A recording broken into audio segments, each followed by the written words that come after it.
আসসালামু আলাইকুম এভরিওয়ান। আমার দেশের মানচিত্র দিয়ে আজকে আমার ভিডিওটা শুরু করলাম। আমি চলে আসছি আজকে আমাদের টরন্টোতে অবস্থিত একটা খুবই সুন্দর রেস্টুরেন্টে। যেই রেস্টুরেন্টটাতে আসলে আমার অ্যাকচুয়ালি পরতে পরতে মনে হয় আমি বাংলাদেশে চলে আসছি। একটু দেখেন আমার ভিডিওগুলা।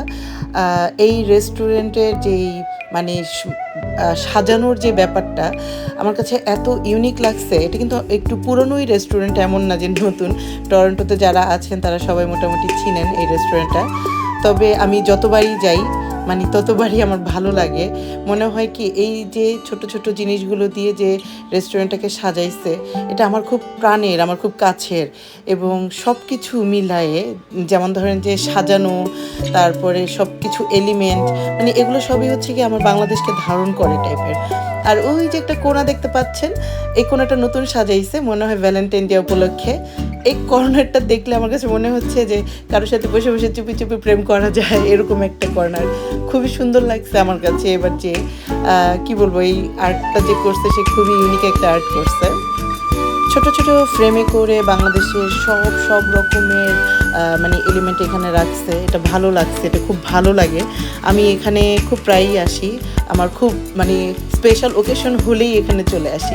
এই যে দেখেন এই কর্নারটা, মনে হচ্ছে না যে এই কোনায় বসে কারোর সাথে চুপি চুপি প্রেম করা যায়, এরকম টাইপের। আর এই রিক্সাটা এত বেশি জীবন্ত, মনে হচ্ছে বরফের উপর দিয়ে চলতেছে। আমার কাছে খুবই ভালো লাগছে। কালকে ভ্যালেন্টাইন ডে, আমি যদিও কিছুদিন আগে গেছি, তো ভ্যালেন্টাইন ডে উপলক্ষে ওরা অনেক সুন্দর কিছু ডেকোরেশন করতেছে। সো আপনারা চলে যেতে পারেন চাইলে। এবং এই রেস্টুরেন্টের খাওয়া দাওয়ার ব্যাপারে বলি, একদমই বাঙালি খাওয়া দাওয়া। আমি যখনই যাই তখনই একেবারে মানে ডাল ভর্তা, আলু ভর্তা, মানে এই ভর্তা ভাজিগুলো নিয়ে বসে পড়ি। সত্যি কথা যেটা, যে এগুলা খেতে অনেক বেশি মজা লাগে। আর এই জিনিসগুলো নতুন রাখছে, এটাও দেখতে খুবই ভালো লাগতেছে। একদমই মানে বাংলাদেশের সব কিছু ঐতিহ্যকে নিয়ে আসছে এখানে। আর চাখোর এই জায়গাটা তো আমার সবচেয়ে ফেভারিট হয়ে গেছে। যদি এখানে বসে একটু চা খাওয়ার একটা মানে স্পেস রাখতো তাহলে আরও ভালো লাগতো। তো যাই হোক, এগুলো হচ্ছে ওরা মানে সেল করে।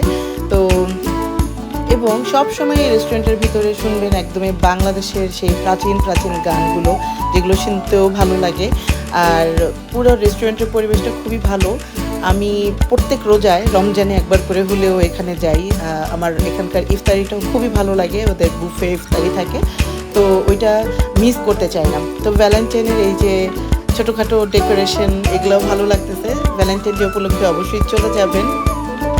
আশা করছি রেস্টুরেন্টটা ঘুরে ঘুরে দেখতে আমার সাথে আপনাদের খারাপ লাগছে না, ভালোই লাগছে। তো আবারও মানচিত্রের সামনে চলে আসলাম।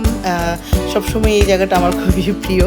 তো এতক্ষণ যারা দেখছেন তারা অবশ্যই বুঝে গেছেন আমি রূপসী বাংলা রেস্টুরেন্টের কথাই বলতেছিলাম। এইটার ডেকোরেশন যেমন সুন্দর, তেমনই খাবার আমার সব সময় ভালো লাগে, সব সময়। সো কারো কাছে যদি খারাপ লেগে থাকে, আপনাদের ইটস ইয়োর টেস্ট, কি বলবো। সো যারা যান নাই তারা যে ঘুরে আসতে পারেন। দেখা হবে অন্য ভ্লগে। Thanks for watching. Bye by.